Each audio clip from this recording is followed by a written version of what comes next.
Hi friends, இன்றைக்கி நம்ம முருங்கைக்காயை வச்சு ஒரு ஹெல்த்தியான சட்னி பண்ணியிருக்கேங்க. ரொம்பவே டேஸ்ட்டு அசத்தலாக சூப்பராக இருக்குங்க. என்ன இவங்க முருங்கைக்காயில் சட்னி பண்ணியிருக்காங்க, டேஸ்ட்டு எப்படி இருக்குன்னு மட்டும் நினச்சிடாதீங்க.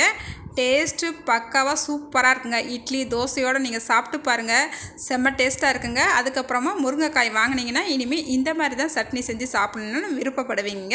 இப்போ வாங்க இந்த சட்னி எப்படி செய்யலான்னு பார்த்துடலாம்.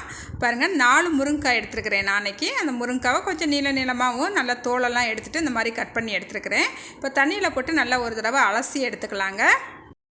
இப்போ ஒரு கடாயை அடுப்பில் வச்சுக்கிட்டு இதில் கொஞ்சமாக தண்ணி சேர்த்துருக்கேங்க. தண்ணி நல்லா கொதி வர ஆரம்பிச்சிருச்சு. இந்த நேரத்தில் ஒரு 1/4 ஸ்பூனுக்கு மஞ்சள்தூள் சேர்த்துக்கலாம். உப்பெல்லாம் சேர்க்க வேண்டாம். இப்போ நம்ம கட் பண்ணி வச்சுருக்கிற முருங்கைக்காயை சேர்த்துக்கலாங்க. இப்போ காய் சேர்த்தா பிறகு நம்ம உப்பெல்லாம் சேர்க்க வேண்டாம். இந்த காயை இப்போ மூடி வச்சு ஒரு 8 நிமிஷத்துக்கு அடுப்பை மிதமான தீயில் வச்சுட்டு வேக வச்சுக்கலாங்க. இப்போ நம்ம இந்த பக்கம் இன்னொரு கடாயில் வெங்காயம் தக்காளியெல்லாம் நல்லா வதக்கி எடுத்துக்கலாம். பாருங்கள், வெங்காயம் 50 கிராம் சின்ன வெங்காயத்தை நல்லா உரித்து வச்சுருக்கிறேன். அதுக்கப்புறம் 2 பல்லாரி வெங்காயத்தை நீல வாக்கில் கட் பண்ணி வச்சுருக்கிறேன். ஒரு துண்டு இஞ்சி, 3 பல் பூண்டு எடுத்துருக்கேங்க. இப்போ இது எல்லாத்தையுமே நம்ம கடாய்க்கு மாற்றிக்கலாம். கடாயில் ஒரு 2 ஸ்பூன் மட்டும் எண்ணெய் விட்டுருக்குறேன். இப்போ நம்ம வெங்காயத்தை சேர்த்தா பிறகு கொஞ்சமாக கருவேப்பிலையும் சேர்த்துட்டு இந்த வெங்காயத்தை நல்லா வதக்கிக்கலாங்க. இப்போ வெங்காயம் வதங்கிக்கிட்டே இருக்கிற நேரத்தில் கொஞ்சமாக புளி சேர்த்துக்கலாம். புளி சேர்த்துட்டு புளியவும் நல்லா எண்ணெயிலேயே சேர்த்து வதக்கிக்கலாங்க.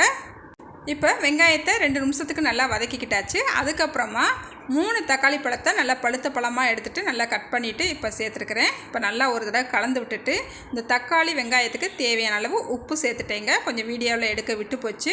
இப்போ உப்பு சேர்த்துட்டு நல்லா ஒரு தடவை கலந்து விட்டுட்டு இந்த தக்காளியை நம்ம மூடி வச்சு இதை வேக விட்டுடலாம். தக்காளி நல்லா மசிஞ்சு வேகட்டும். இந்த சைடு பார்த்திங்கன்னா நம்மளுக்கு முருங்கை நம்ம சேர்த்து ஒரு 8 நிமிஷம் ஆயிடுச்சுது. மூடி வச்சுருந்தோம் இல்லையா? இப்போ நல்லா வெந்து வந்துருச்சு. இப்போ அடுப்பு ஆஃப் பண்ணிவிட்டு இந்த முருங்கைக்காயை நல்லா ஆற விட்டு நம்ம எடுத்துக்கலாம். பாருங்கள், இப்போ முருங்கைக்காய் நல்லா ஆறிடுச்சு. வேறு ஒரு பாத்திரத்துக்கு மாற்றி எடுத்துருக்கிறேன். இப்போ நம்ம அந்த முருங்கைக்காவில் உள்ள பகுதியை மட்டும் நம்ம எடுத்துக்கிற போகிறோம். நம்மளுக்கு நல்லா வெந்து வந்திருக்கும் முருங்கைக்காய், ஈஸியாகவே எடுக்க வந்துடுங்க. இந்த மாதிரி ஒரு ஸ்பூன் எடுத்துக்கோங்க. எடுத்துகிட்டு இந்த மாதிரி இழுக்கும் போது நல்லா உள்ள பகுதியெல்லாம் சூப்பராக நம்மளுக்கு ஈஸியாகவே எடுத்துடலாம். கஷ்டம் இருக்காதுங்க. முருங்கைக்காவை நீங்கள் எடுங்க, அப்படி பிரித்து விட்டுட்டு அப்படியே ஸ்பூன் வச்சு லைட்டாக அப்படி இழுத்தாலே போதுங்க. எல்லாமே நல்லா வந்துடும். எடுக்கிறதுக்கு ஈஸியாக தான் இருக்கும். நம்ம அந்த மாதிரி உள்ள பகுதியை மட்டும்தான் சேர்த்து நம்ம இன்றைக்கி சட்னி செய்ய போகிறோம். இப்போ நம்ம எடுத்துருக்கிற முருங்கைக்காயெல்லாம் உள்ள பகுதியெல்லாம் இதே போல் எல்லாத்தையுமே நான் ரெடி பண்ணி எடுத்துக்கிறேங்க. இந்த சைடு பார்த்திங்கன்னா நம்மளுக்கு தக்காளி நல்லா மசிஞ்சு வெந்து வந்துருச்சு. இங்கே பாருங்கள், நான் இடையில 2-3 தடவை நல்லா கலந்து விட்டுக்கிட்டேன். இல்லைன்னா அடி பிடிச்சிடும் இல்லையா? அதனால் நல்லா கலந்து விட்டுக்கிட்டேன். இப்போ பாருங்கள், தக்காளி நல்லா மசிஞ்சு வந்துருச்சு. இந்த நேரத்தில் நம்ம காரத்துக்கு ஒரு 4 வத்தல் சேர்த்துருக்கேங்க. இந்த வத்தல் நல்லா காரமாக இருக்கும். இந்த சட்னியை நீங்கள் கொஞ்சம் காரமாக செஞ்சு சாப்பிடுங்க, ரொம்பவே டேஸ்ட்டாக இருக்குங்க. நல்லா கலந்து விட்டுக்கலாம் ஒரு தடவை. இப்போ பாருங்கள், முருங்கைக்காயில் உள்ள பகுதியெல்லாம் எடுத்துக்கிட்டாச்சு. இப்போ நம்ம அதை சேர்த்துக்கலாம். தக்காளியெல்லாம் நல்லா மசிஞ்சு வெந்தா பிறகு தான் நம்ம இதை சேர்க்கணுங்க. சேர்த்துட்டு நல்லா கலந்து விட்டுக்கலாம். நம்ம தக்காளி வேக வைக்கும் போது உப்பு சேர்த்தோம். இப்போ இன்னும் கொஞ்சம் உப்பு சேர்த்துக்கலாம். அதுக்கப்புறமா கொஞ்சமாக மல்லிச்செடியும் சேர்த்துக்கலாங்க. நல்லா தண்டு பகுதியோடையே சேர்த்துக்கலாம். நம்ம மல்லிச்செடி அதிகமாக சேர்க்கும் போது இந்த சட்னியோட கலர் மாறிடுங்க. அதனால் கொஞ்சமாக சேர்த்துக்கலாங்க. இப்போ பாருங்கள், நம்ம சேர்த்த தக்காளி, அந்த முருங்கைக்காயில் உள்ள பகுதி எல்லாமே சேர்ந்து நல்லா கெட்டியாக நல்லா ஒன்றோட ஒன்று பின்னி நல்லா வந்திருக்கு. பார்த்திங்களா? இந்த அளவுக்கு வரணுங்க. இந்த அளவுக்கு வந்தால் பிறகு நம்ம அடுப்பு ஆஃப் பண்ணிடலாம். இதை நல்லா ஆற விட்டுறலாங்க. இப்போ பாருங்கள், ஆறுனா பிறகு நான் ஒரு மிக்ஸி ஜாருக்கு மாற்றிக்கிட்டேன். இப்போ நான் இதை அரைச்சிட்டு வந்துடுறேன். நம்ம இப்போ நல்லா அரைச்சி எடுத்துகிட்டு வந்தாச்சுங்க. பாருங்கள், ஓரளவுக்கு நல்லா கொரப்பாக அரைச்சிக்குங்க. ரொம்ப வலுவலுன்னு அடிக்காதீங்க.